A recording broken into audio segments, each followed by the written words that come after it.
Well, hey, everybody. Welcome to the show. We are here today and joined by Heather Domi. Heather is based out of New York City. She works primarily in Manhattan in the luxury market there. Heather, welcome. Thank you so much for having me. We are very excited to have you today. I'm going to jump in the same way we jump in with everybody else. Anybody who's been in this business more than a couple weeks likely has some crazy story from their real estate career. And I think we could make an incredible reality TV show from the crazy stories that we've all heard or experienced. And in fact, they have. Would you have a crazy story that you might be able to share with us today? Sure. Absolutely. So it must have been about 2005. And it was in South Florida. I was selling new development down there. And, South Florida has a very interesting cast of characters quite frequently. Somebody could be walking in with a fanny pack and, just not well put together and buy a $2 million apartment, which at the time was at the upper end, right? And it was one of those scenarios that kind of did seem too good to be true. They came in, they looked at a few properties and put down a deposit on something that was about $5 million. And they didn't spend a lot of time on it. It was a little hard to really validate them. And, there's not much vetting that goes on. We didn't really ask for proof of funds at that point in time. 2005 was a very different real estate market. Yeah, it was very different. So, and then they said that they were part of a church organization. And all of a sudden they start bringing in all these people to show them the apartment they purchased. And so the red flags kind of started going off and we're like, what's going on? Something doesn't seem right. So as time goes on, the way that it works down there is that you would sign a contract and you would give a 10% deposit and they would hold the 10% deposit for 2 weeks because there was a rescission period. And we were working off of paper checks, right? Like not certified checks, nothing, just a regular paper check. So at the end of the 2 weeks, we go and we cash the check. And during this whole 2-week period, they're very active, coming in, visiting everything. Still can't. We're trying to Google them, trying to figure out, get some background information. And, right about the end of the 2 weeks, they just completely disappeared. Numbers didn't work. Obviously, the check didn't clear. So that was kind of my first introduction to kind of the real estate scammers that are out there. And I have seen it many times. I don't want to say many times since, but a number of times, particularly in new development. And so, usually if it's something seems off, it usually is off. Trust your gut. Trust your gut. Yeah. It is funny that I had a pretty similar story early in my career. It seems like it always finds us early in the career. I don't know why. Maybe our gut's a little bit more fine-tuned later on, but yeah, it's true. No, it's there was a guy here in New York that was coming around and he was going to all the new development projects doing something very similar. They're obviously using it as some sort of tool to probably get investors for something else. There's some sort of scam involved and can't really figure out what it is. And there's no crime necessarily, but I guess there is actually writing false checks. The moral of the story is we got to always keep our head on a swivel in real estate. That's for sure. Well, thank you for sharing. We're going to pivot. And now I would really love to kind of get into your story. And let's start at the very beginning. I understand, just based on a little bit of research that we were able to do, that you did not start in Manhattan and that you started in Florida, but you're not from Florida originally. Can you give us a little bit of background on your story and how is it that you ended up in real estate from the get-go? Yeah, absolutely. I mean, that is, I'm from Ohio originally. I grew up in Cincinnati. I went to Ohio State, and after 4 winters there, Go Buckeyes. Yes, they had a great game the other day. So let's see. Yep. But I had a brother that lived in South Florida. I was like, I've got to get out of the cold and I'm moving to Florida. I was an aviation major. I said I wanted to fly professionally, be a pilot. I convinced my parents that's what I was going to do. And I was going to go to Florida and go to flight school every day. And I got down there and got sidetracked and, ultimately ended up going to grad school for, sports, like sports administration, which would be sports Okay. marketing or agency or something like that. And did some internships and saw how that was just not a profitable gig for the most part for most people. And somebody had said, why don't you consider real estate? And I said, no, no way. I am not schlepping anyone around in my car. Um, I'm just that like, no way. I didn't go to 4 years of school and 2 years of grad school to schlep people around in my car. I think my parents would probably, like never speak to me again. And this person says to me, no, no, you don't understand.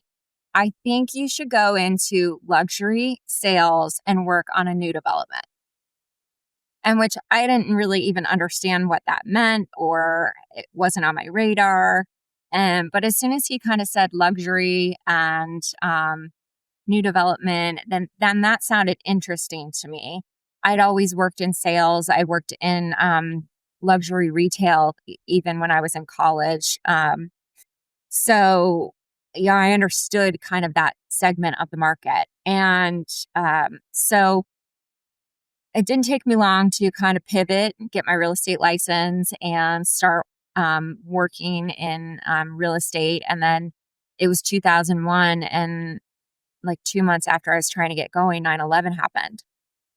Wow. And with yeah, it was a tough time because South Florida is New York is a big feeder market. It was a time when you were starting to see a fair amount of migration from New York because people were, before that you had, what was it, the dot com? There just was like a lot of wealth creation at that time that was going on. And so young people were living in New York, creating wealth and either buying second homes in South Florida or relocating to South Florida. So it really put a big freeze on the market down there. Some developers stopped what they were doing and pulled back on their projects. And so it took me a couple years from there to ease my way in to be able to support myself. I was doing marketing and specifically some marketing on new developments alongside with the real estate. And then by the time, yeah, actually around 2003, I started just working full time. New development, things kind of shifted. That's when we started having massive sellouts at record paces. And it got to the point where we would do launches for projects and we would have people that would camp out for 3 and 4 days. And then they would Wow. come in, they would be very smelly from camping out. And we would give them 15 minutes to pick something. And they would say, if you don't pick it now, I got to go because the next person walking in the door is going to buy it. And that was the sales pitch. So you were prepared for the post-COVID era in a lot of ways. That bidding war, like, that was the beginning of your career. It was. It really, really was. So, yeah, it was super interesting. And then, you know, then what happened in Florida from there was that was the beginning of the subprime mortgage collapse. It started there and it started in 2006. Lenders started pulling back in 2006. They weren't financing projects. I was working on a project at the time that was waiting for financing and they were not able to get it. And my broker said to me, listen, we're not going to take on any more projects right now because we're not going to be able to sell them. And this could go on for several years. And so that was when it was 2006. It was the fall of 2006. And I had some other friends who had jumped markets. One had gone to LA, a couple had gone to Las Vegas, and they were doing quite well. So, and I found something that I loved. I really loved the new development side of things. And so I found what I loved. I felt I was good at it. I was having success. I moved from, just on-site sales to a sales director and managing projects and whatnot. So I decided that I wanted to stick with it. And pretty quickly, I was able to find a job as a sales director in New York City. It just it was a perfect storm for me. It was a project that some Miami brokers were working on with some New York brokers. And since I knew the Miami landscape and the New York brokers didn't really understand the Miami landscape, I was actually working for a broker who they were original Louise Sunshine brokers. And Louise is kind of the one who coined new development sales. She did many projects Mm, with Trump early in the day, and she ran things a very specific way. And this project that I was going to work on was with Corporate Sunshine. So it was the same model. So I understood the New York model, I understood the Miami market, and they thought that I wrote contracts because in New York, it's an attorney state and agents don't write contracts, but everywhere else we fill out NAR forms, right? right. But that's what they thought writing a contract was. And once I got here and I was negotiating addendums and riders and legal language, I was like, no, no, no, you don't understand. I fill out a form, So That was a it was learning curve. pretty interesting. Yeah, it was a learning curve. So I was pretty much playing attorney for the first 6 months that I ended up in New York. So it was interesting, but it was a great move for me. And I did think that it was going to be temporary. I thought it'd be 2 or 3 years. I'd work on a project here and go back to Miami. And here I am, 18 years later. Can I rewind? There was a couple of things you said, and I'm just thinking about first of all, when you got your license, about how old were you when you first got licensed? I was I was 30. Okay. I was So you 30. had So some life experience. You weren't fresh yes. out of college. However, there's that I think a lot of people will look at somebody like you and even the people listening to this and go, you know, everybody has this overnight success. Why is it not working out for me that way? Like, why is it? And it sounds like you had a couple of years where you were really juggling. You weren't supporting yourself primarily off of your development sales. You were doing some other things. Thinking back on that time, I know it's been a while, but thinking back on that time, is there any advice that you would give somebody who's in a similar situation now and it's just like, is this ever going to work out for me? Yeah, absolutely. Listen, I mean, the very beginning advice that I had gotten, and like you said, I had work experience already, and I was 30, 31 at that point. And the advice that I had gotten was you should go work as an assistant for a top producing agent and learn the business. And my pride or my ego was too big at the time to accept and understand that. And, for me, that just felt like such a step back. And I thought I could figure it out. And I wish I had taken that advice because it really is the fast track to learning the business. You really learn It's great how to advice. do the ins and outs of the business. And I think it probably would have accelerated my trajectory tremendously. I spent, let's see, what did I spend? I didn't go into general real estate or resales, as we might call them in New York, until 2009. And I got my license in, was it '01, beginning of '01. And so, that's a long time. That was 8 years. So it was 8 years of either selling new development or working in marketing and new development. And if I think about it, maybe had, spent 2 years working as somebody's assistant, maybe I would have skipped the 8 years in new development and then started a resale business because I think a lot of agents think new development is the golden egg, right? And it really is not. It really actually is the opposite. Talk about that. I'm curious to hear. Yeah, what unpack that. New development is only super lucrative or productive if you are at the tail end of the project. Because where that balance is in which it's worthwhile is the resales. Because when you're selling new development, they're giving you basis points. You're not getting percentage points. You're not getting 2%. You're not getting, or even 2.5 or 1% for that matter. A lot of times, like a Corcoran Sunshine model might be 20 basis points, 15 basis Mm, points, right? Like it's not a big payday.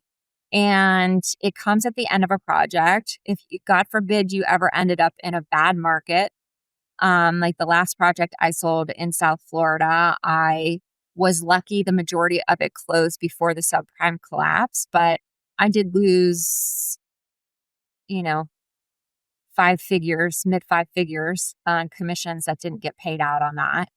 Um, so there's risk because you get paid at the end and there's a long timeline. And if you're not there for when it closes, nobody's going to remember who you were. So, and especially because that's right. most people come in with a broker, right? So they already kind of have somebody. So unless you're the face that they're used to seeing and when they go to sell several years down the road, that's the only way they're going to remember who you are and how well you know the product. So For sure. Absolutely. and it's a huge time suck. Developers, you have weekly meetings. They expect you to be there on site nearly every day. Even if you're a hybrid and you have a resale business, they still expect you to be there. And it's pretty demanding. So it's very hard to balance. You could do it if you had, say you had a partner and one partner was not working the new development and the other one was working the new development. So you would have to split it up so you're not losing the business, but to try to do both is a juggle.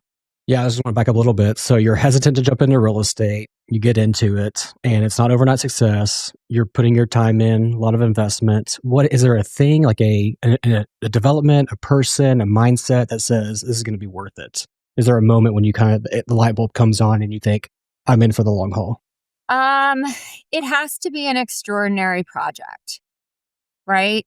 So, it has to be one of those career making extraordinary projects that really turns out to be worth it. And you never know when or what it's going to be. You can sign on and you think it's going to be a home run. I was selling the Zaha Hadid building here on the High Line in New York City, and it was a real honor to be part of that project because she was such an exceptional talent. And 6 months in when we started selling, she passed away. And I think everybody thought it was going to be a big windfall, just because she hadn't done anything residential in the US to that nature. And we ended up being more of a museum in a lot of ways. A lot of her fans would come, especially after her death, just to really see her work. And it was an honor to show, but it wasn't the windfall. And that project took many years to sell.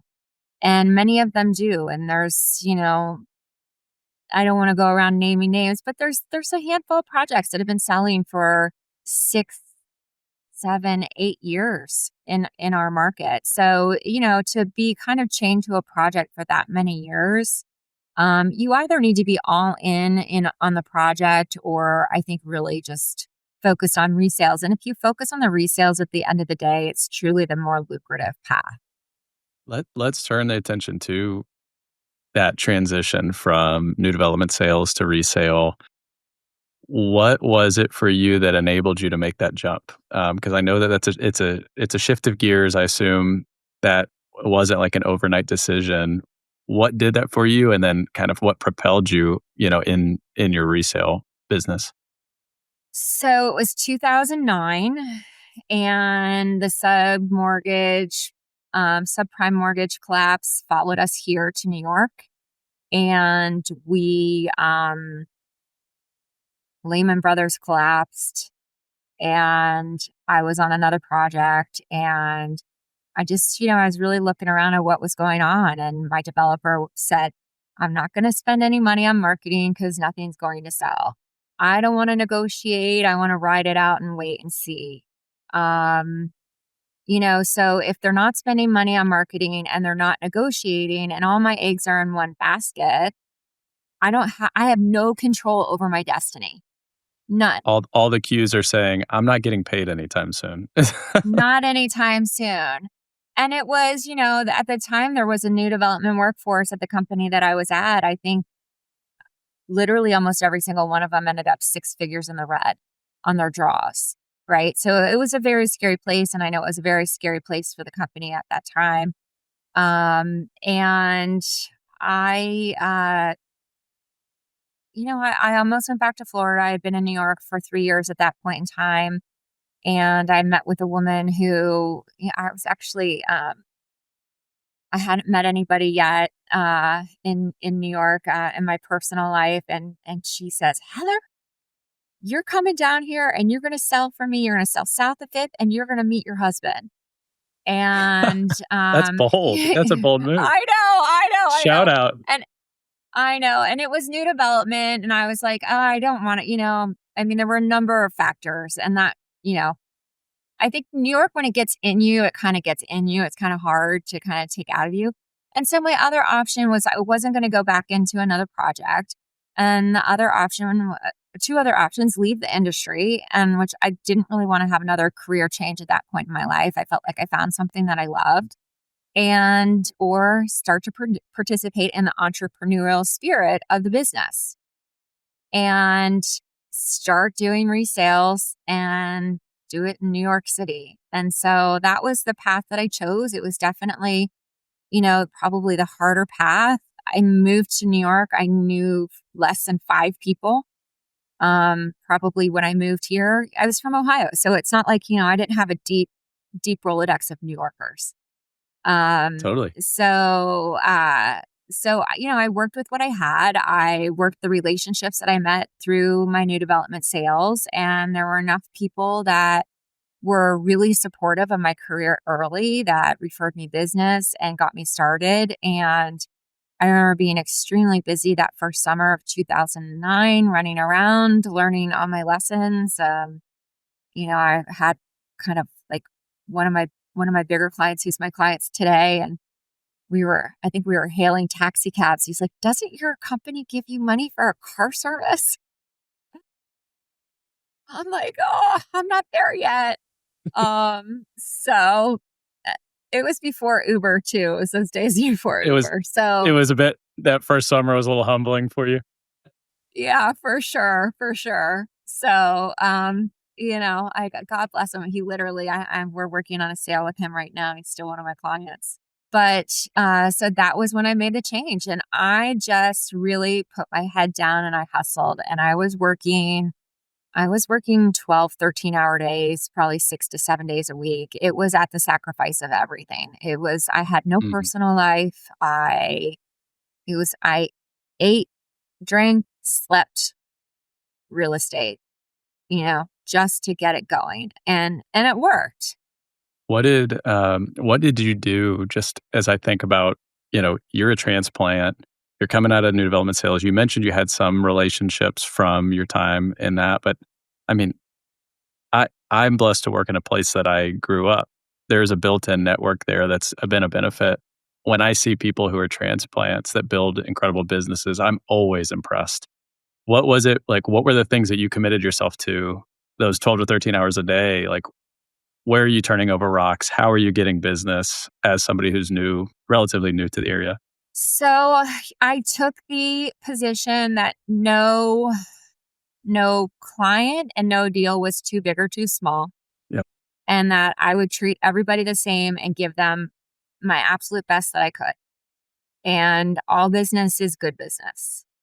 And so, and the people that I did know, I let them know what I was doing. And I said, I asked them for their help. I asked them for their business.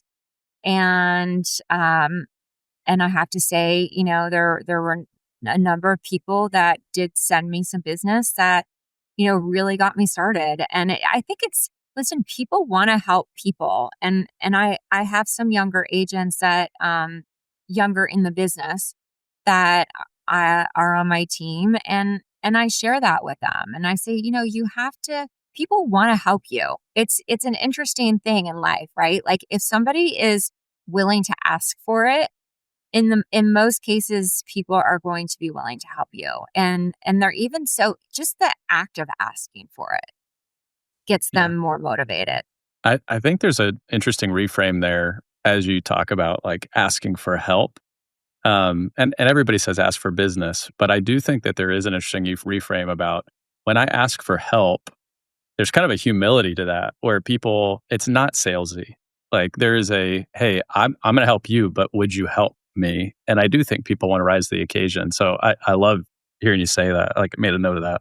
For sure. You said all business is good business, and you want to provide the same level of care. Talk to us a little bit about that, because obviously people are coming back to work with you. You're hailing a taxi, and yet years later, still working with the same client. What is some of that experience like? Um, Listen, I think at the end of the day, it's the advocacy for the client and them knowing that you got their back is really what makes them feel the best, right? And they know that they can trust you. So it's a building and establishing trust. Probably number one most important, and doing the extra work to make sure that they feel confident in their decision, right? So there's you could take a buyer in and you could say, yeah, this is the best home for you.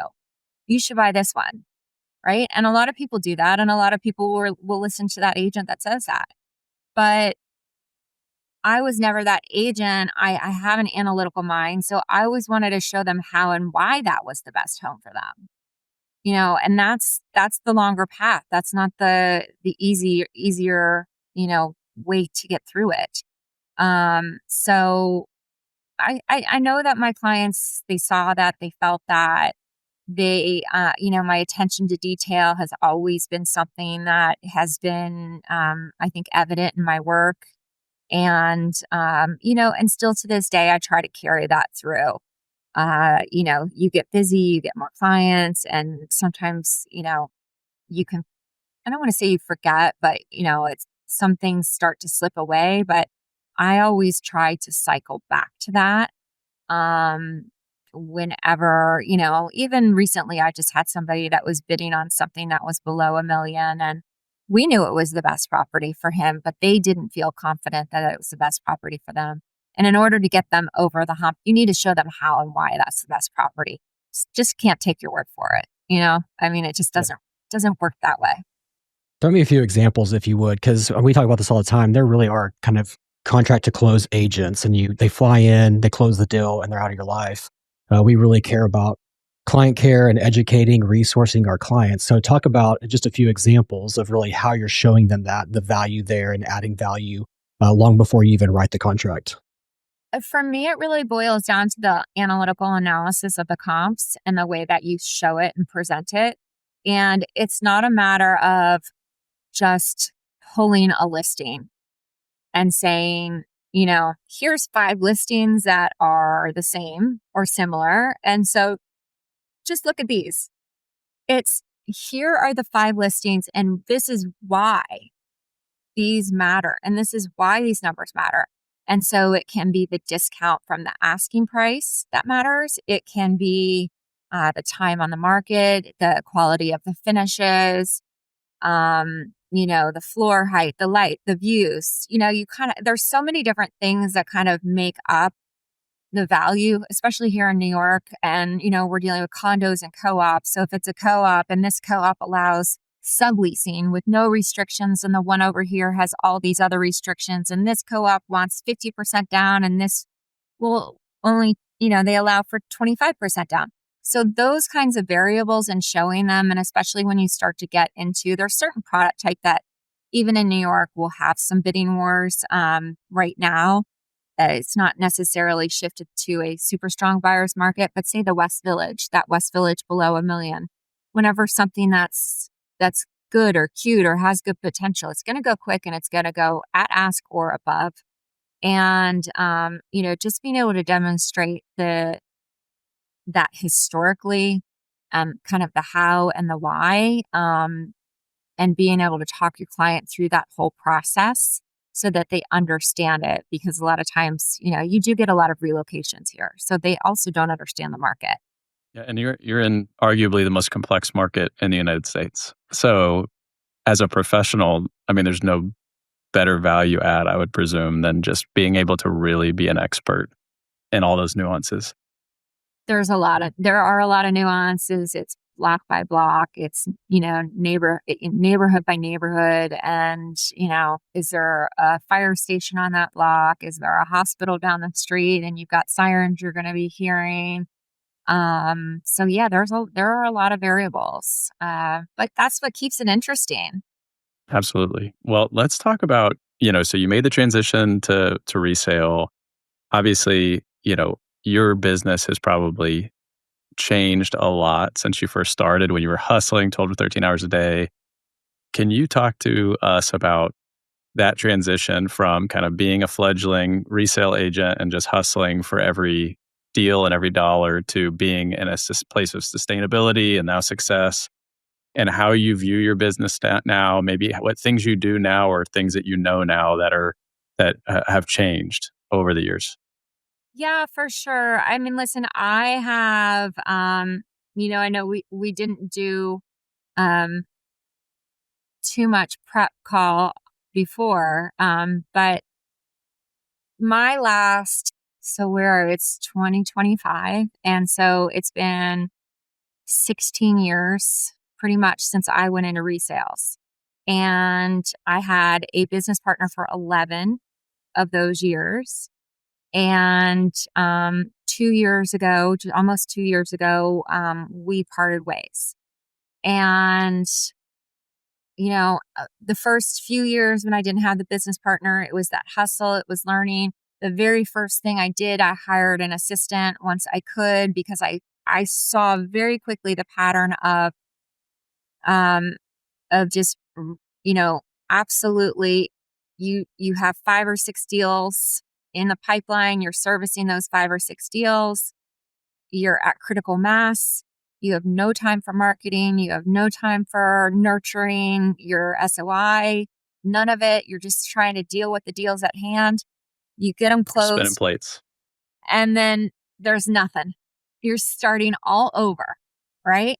So that was the first thing I did, was to hire an assistant and start to get some SOPs in place. And I was very lucky. I hired somebody that was excellent, that first go around. And she really made a huge difference for me. Then I ended up taking on that business partner. And, we had some really good years. We added in some new development into our business.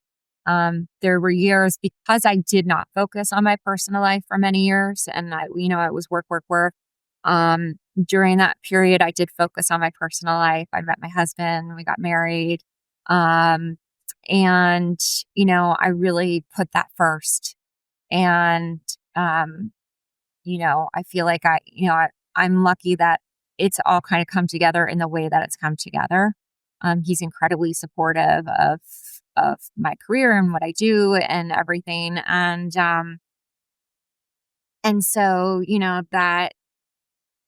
that time when I had the partnership, we had different ebbs and flows between the new development. We were recruited a few times to different companies. We had some major windfalls. It was really great. And it worked until it didn't work. And so 2 years ago, we parted ways, and it actually gave me an incredible opportunity to completely look at the way I was doing everything. And I have now, I've done everything different in these last 2 years. So, I really looked at kind of the operations of the business, and I started participating really in the Compass network and building the relationships, getting to know my peers across the country. And not only has it been like, that's been the most rewarding thing, I think, of the last 2 years, because I have made some incredible friendships. But I've been fascinated with what everybody is doing and how they're doing it and how that has impacted their businesses and how that could apply to mine. Because New York is a very different market. New York is a market where I feel there's so much business here that many agents just take the business as it comes, and they're reactionary, and they're not looking to scale necessarily, or they don't feel they need to. And that's what I'm looking to change, because I was in that place for many years. I was reactionary. I took the business that came. I wasn't doing coaching. So, kind of all those things have changed. I started coaching over 2 years ago. I really do spend a lot of time trying to nurture my SOI and really having deeper relationships with my sphere, which I find to be much more valuable for me. It's kind of the heart and soul of the business, and Yeah. and that feels really It great. gives meaning to the But work. it gives meaning to it, and then having these relationships with these peers, and just kind of circling back to what everybody does elsewhere and incorporating it into my business in New York, is that I think people, even though New York might be the most complex market, and people see it as the pinnacle to some degree, I don't necessarily think you have the most incredible operators here. Obviously, Mm. there's you have some that are just killing it. But by and large, I think that it's such a small percentage. And when I got this chance to redo it, I said to myself, I am going to redo it in the full spirit, entrepreneurial spirit that I possibly can. And I I have had a lot of success in real estate, and I've been very fortunate, and there is no reason that I cannot take the success that I have, my knowledge that I have, and now take all of these learnings that I've gained over these last 2 years and put it all together into a much more scalable business. I uh I love hearing that, and you're getting me fired up just talking about the entrepreneurial spirit and honestly kind of this fresh start. You've talked about recommitting to your sphere of influence and nurturing that. You talked about operations generally. Specifically, what does it look like for you? Like what are some tangible moves that you made that you feel like are big time game changers and the differences between how you used to run your business versus now? So I like I said, I coach, but I invested in several different, there's all kinds of different coaching that you can do. And when one of the first things I did was I invested in a coach that does systems and processes. So I, heavily integrated into the Compass platform. And so, that's a very well oiled machine, in that the tools are there for my sub agents, right? Nothing is possible in this city without having support, because the amount of, you know, moving from one place to the next in the city, and, you know, servicing clients, doing showings, board packages, it's just impossible to do it all on your own. So you do need some team to support, but, they also want to build a business and learn and grow. So there is, I, I've taken the approach and the attitude that I want to give them the tools that they need to best succeed. I don't want them to have to worry about what is my process and my system for that. It's all in Business Tracker. So, Yeah. I want it to be simple. And so, so that's one thing, is the systems and the processes. I've invested a lot in marketing. I am in a market where Compass is very dominant, and people are generally, often when you're pitching for a listing or any kind of business, you're pitching against other Compass agents, Yep. right? So, and it's been like that. Honestly, my whole career has been like that in New York, because before Compass, there were, other companies, and usually there's several companies that dominate the market, and they have some big players, and you're pitching against people in your same company. So I want my marketing to be different. I want my presence to be different. I don't want to go into a listing pitch and be pitching against somebody else in Compass who has something that looks like mine, has the same words, the same vocabulary. Um, to me, that is not, if that's what I'm doing and giving in my pitch, then what's my seller going to expect? They're just going to expect the What's your ordinary. unique proposition? Yeah. Yeah, I mean, to me, it's the whole, when you talk about unique proposition, it's the whole offering and the whole package, right? So if I'm able to walk in there and I'm showing them a set of very unique marketing that should speak to them, that they're going to be getting the same kind of unique marketing for their listing, or out of the box thinking. And, it goes to the comp side of things. Like we've had that comp discussion, right? And I'll do that same kind of analysis for sellers when I'm doing comps. So the marketing side, the processy side, I've gotten very uncomfortable and gotten in front of the camera, and built my Instagram. So that was brand new. My Instagram account, I started March 1st of 2023. So, Wow. yeah, so I've invested a lot there, and, I do a fair amount of content creation, and I was never somebody that was like, I'm no experience of being on the camera or doing any kind of video work. And, everybody just kept pushing me, you got to do it. You got to put content out, et cetera, et cetera.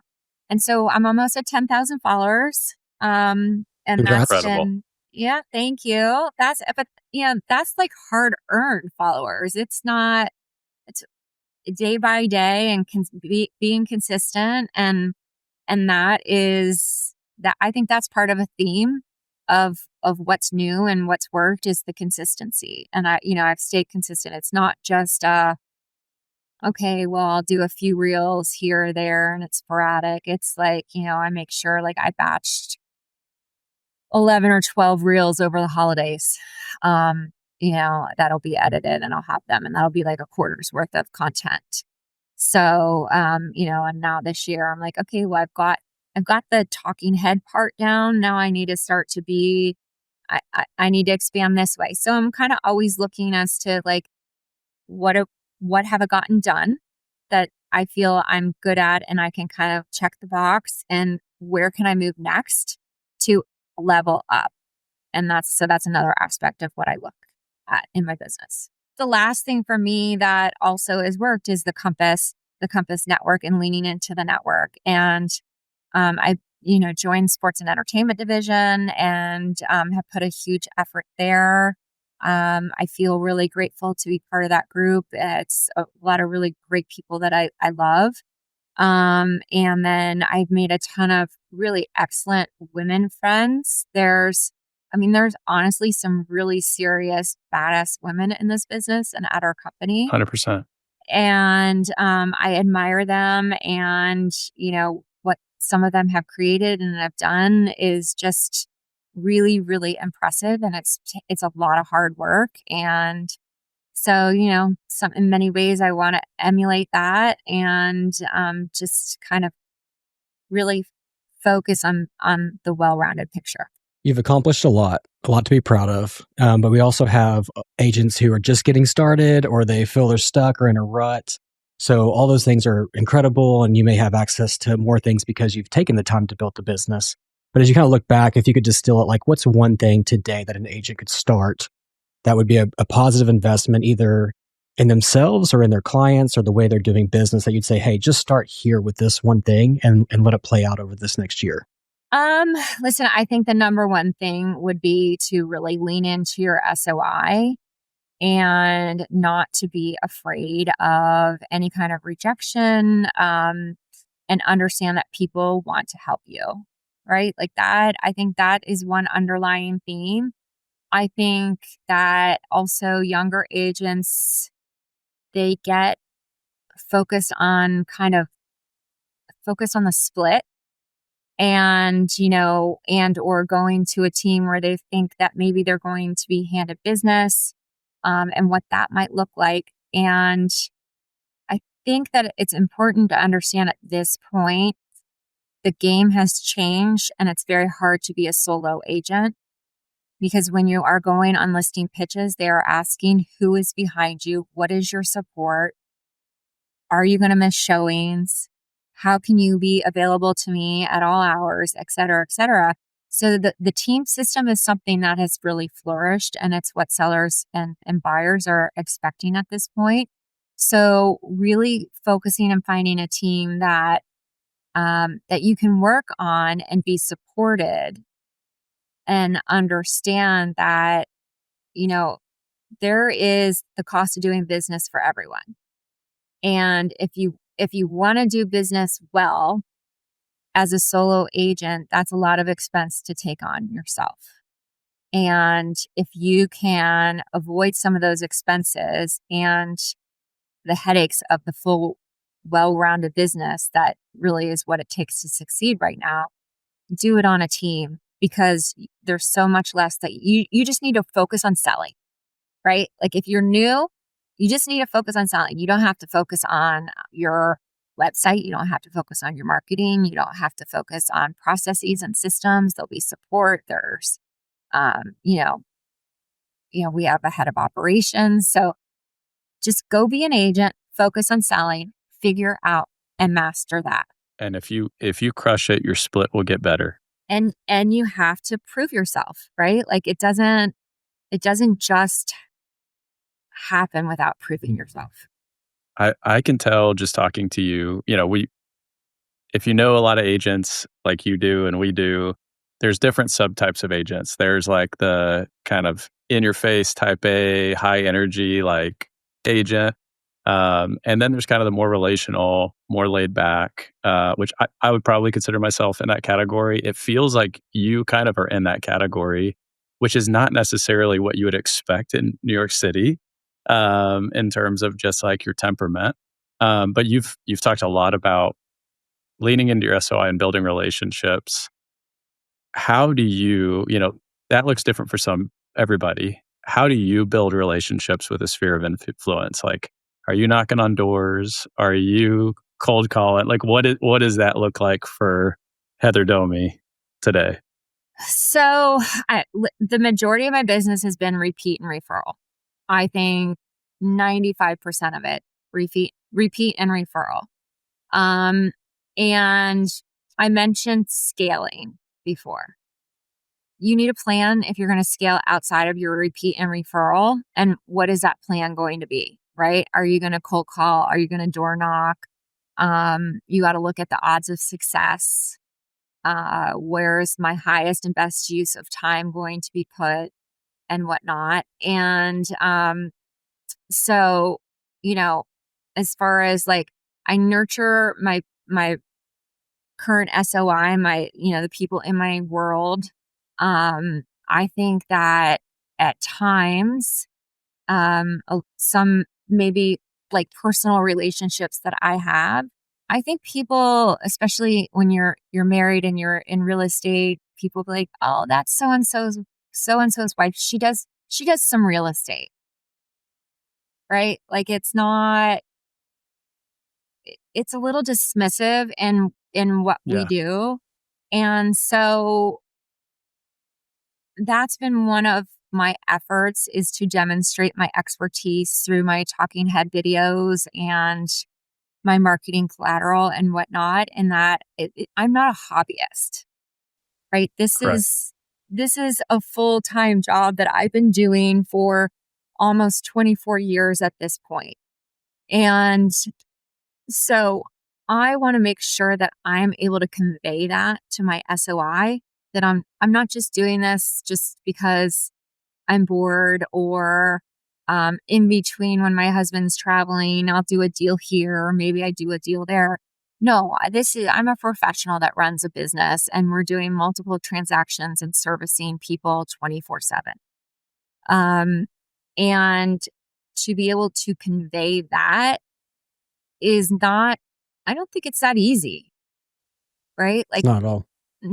Yeah, so I think that has been a large part of my goal, is to be able to convey that message. That's such a good point. I mean, you said earlier building and establishing trust is what we do in this business. Like that's a note that I wrote down. And I think, Collin and I, before we jumped on, we were having a conversation about social media specifically and branding. And, there's a lot of hilarious real estate agent content that agents are putting out into the world and generating a ton of followers. And then if you do any sort of research, you realize that they're not doing any business. Tons of followers, but no business. And I think the reason maybe for that is not all attention is good attention when we're talking about this type of agency business where people want to know that they're working with a professional that they can trust with their money. And so I love what you said there, because that was what we were talking about. It's like, no, it's a specific type of branding that is important in this business, because you want people to not only know that you're there, but you want them to know that you're a pro, and that they can trust you. 1,000%. 1,000%. And unfortunately, as a woman, society puts you in a position where you have a little more to prove. And that's kind of the unfortunate truth at times. Yeah, absolutely. Well, we want to be cognizant of your time. We're coming up on an hour here. And so what we'll do is wrap up with kind of our final question that we wrap up every episode with. As you look back over, the story of your career that we've gone over, and you're thinking back to, the moment that you first signed up for real estate classes and we're going to jump into this industry, is there any advice that you would give to your younger self if you could reach back in time and have a conversation now, that you think would be most beneficial? I did say it already. It's definitely following the advice of being somebody's assistant and learning the business. And, yeah, it was very different back then too, right? 24 years ago, we didn't have the tools that we have now. And so, you were really just learning real estate, and that was kind of it. It was more transactional. Whereas now, I think there are so many more pieces to the business. We didn't have CRMs back there. You had flashcards or a box of index cards. Yeah. So that difference of like what technology has brought us, and then the level and amount of marketing that is needed at this point to really propel your business in the right way there's a lot behind that. So I think it does go down to the basics of putting yourself in a position where you absolutely are going to learn the transactional part of the business. Because if you can learn how to transact, and if you can learn how to sell, and your processes and systems, then you can do all the rest. But if you can't do those basic fundamental functions of the rest of the business, doesn't matter what kind of marketing you do. Got to hone your craft. Yes. That's fantastic. Well, Heather, we're so grateful to have you. Thank you for taking the time to speak with us today. It's been a true pleasure. You are a pro, and it is so clear you've built an amazing business. And we're excited to see what the next couple of years hold for you. And for everybody listening, please, if you resonated with Heather and you have clients moving to Manhattan, wanting to buy a luxury property there, you need to keep her in mind. Please send business her way. Heather, thanks again. Thank you so much for having me. I really appreciate it. And remember, no deal is too big or too small. Absolutely. Heather, where can people find you? You mentioned Instagram, but where else can people find you? Website, Instagram handle, Facebook, where are you at? Yes, well, we just launched our new website at heatherdomi.com. So that's a great place to find us. And we have a really great data portal that we built into the website. So if you want neighborhood insights and price points and kind of, something that you're not going to find other places, check us out. Awesome. We will link to that in the show notes as well. All right. Thank you. Take care. Hey y'all, Ryan and Collin here. Thank you so much for listening to the show.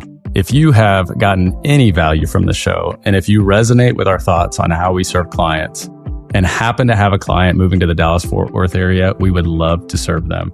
Our promise to you is that we will take exceptional care of every single person that you send our way, that we will collaborate with you every step of the process to make sure that it is a seamless experience for everybody involved. And we're going to offer you a generous referral fee as a thank you for trusting us with that relationship.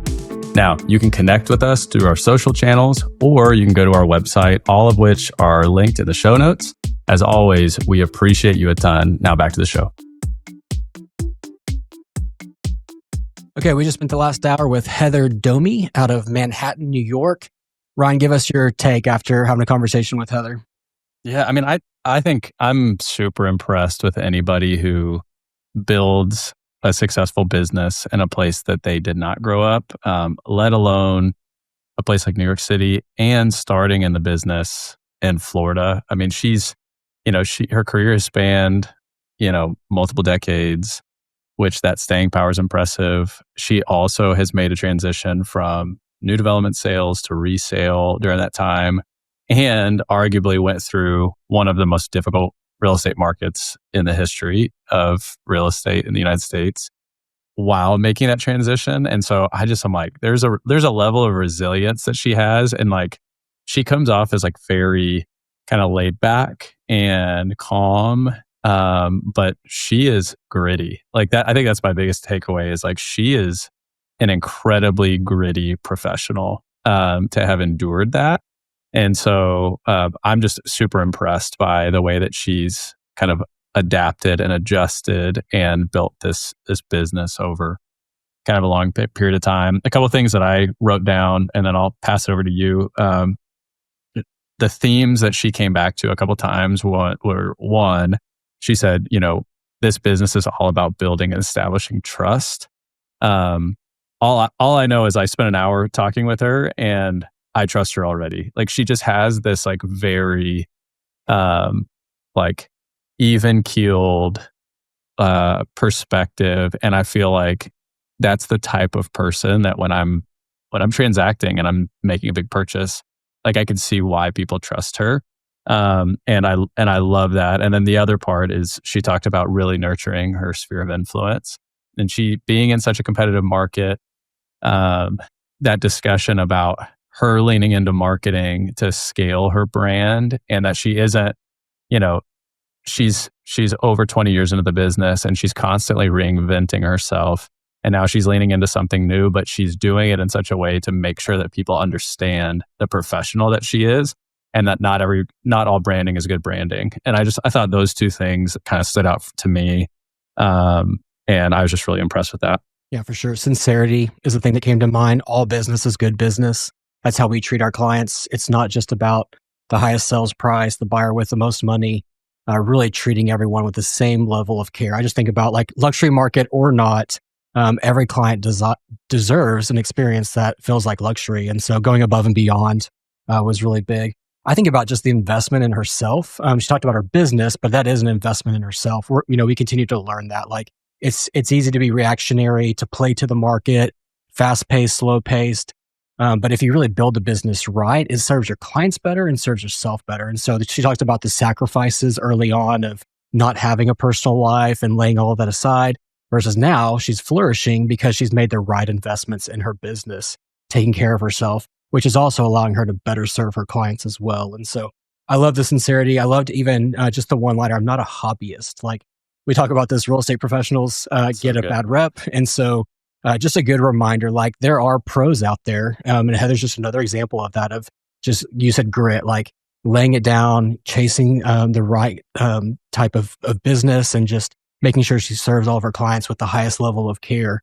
At the end of the day, it's more about that than just the transaction. So high highs, low lows in her business, but always the same level of care, which I really appreciate the value she adds there for her clients. A couple of times she kind of circled back on, when we asked her, what would you say to yourself at the beginning of your career? And she kind of came back to this idea of like, hey, go find a great agent and be their assistant. And, she didn't say apprentice yourself, but it's kind of this idea of like, you need to be in the same orbit as a good operator, somebody who really knows what they're doing, and absorb and be willing to take. If that means you're taking a less competitive split at the beginning, be humble enough to know the learning is going to be more valuable to you than the split early on. Because you can scale once you're really good at what you do. But if you're not good at what you do, like shame on you if you scale because you're not serving your clients well. And so I liked what she had to say about that. Yeah, it was interesting to say that she would actually change that and would do it, because a lot of people say, yeah, I found my way, made my way, we got there. But for her to say, like, actually take that step and anchor yourself with someone, that's really humbling to say. With her success, to go, hey, I actually would have gone back and done what they did what they say and follow someone's lead and really help serve them and learn the business as we grow. So just again, another humble agent doing incredible business in New York, someone to watch out for sure. Totally. One final thing. She really talked about leaning into relationships with other agents. Obviously, we're doing this podcast, so we believe in that. I think there is something to be said for just having a spirit of collaboration and not competition with other agents, learning from others, building those relationships rather than just always thinking about like the next person you're going to work with and transact with, but understanding there's a lot of shared wisdom and knowledge outside of your business and other people's businesses. And I think that's definitely a takeaway for younger agents or agents that are seasoned in the business. There's so much wisdom out there from agents' experiences, and I think that's something to learn from as well. Heather Domi, you're awesome.